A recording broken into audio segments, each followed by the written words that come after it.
તો મિત્રો, તમે ઇમિટેશન પહેરવાથી શરમાવો છો? તમને એમ લાગે છે કે કોઈ ઇમિટેશન આપણે પહેરશું તો કોઈ આપણી વાતો કરશે? તો શરમાવાનું નથી, ઇમિટેશન જ પહેરવાનું છે આપણે. કેમ કે સોનાનો ભાવ તો તમને ખબર જ છે અત્યારે ક્યાં પહોંચી ગયો છે એમ. બરાબર? અને જે કોઈ તમારી વાતો કરતા હોય કે ભાઈ આ ઇમિટેશન પહેરે છે, બરાબર, તો એ તમારે ઘરે નાખી જવાના છે સોનાની વસ્તુ? હે? તો જો આવું બધું ઇમિટેશન પહેરો. ઇમિટેશન પહેરવાથી શરમાવાનું નથી. તમને એમ કે ભાઈ આ લોકો આપણી વાતો કરશે, આપણા સમાજમાં આપણું નામ શું રહે ઇમિટેશન પહેરશું તો? હે? તો જો આવું બધું જોવો ભાઈ, સેમ આપણે સોના જેવું બધું લઈને આવી ગયા છીએ, રિયલ ગોલ્ડમાં ડિઝાઇન હોય એ રીતની.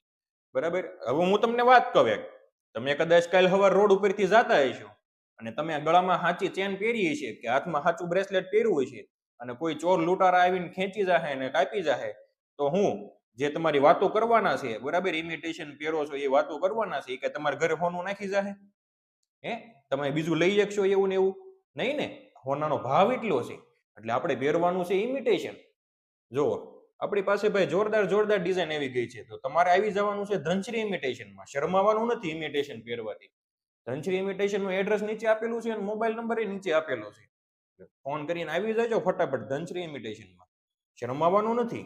માસી કહેતા હતા ને ઓલા, શરમાવાનું નહીં. એમ શરમાવાનું નહીં કોઈ પણ વસ્તુ ઇમિટેશનની પહેરવાથી. એટલે ફટાફટ આવી જાવ ધનશ્રી ઇમિટેશનમાં. રામ રામ.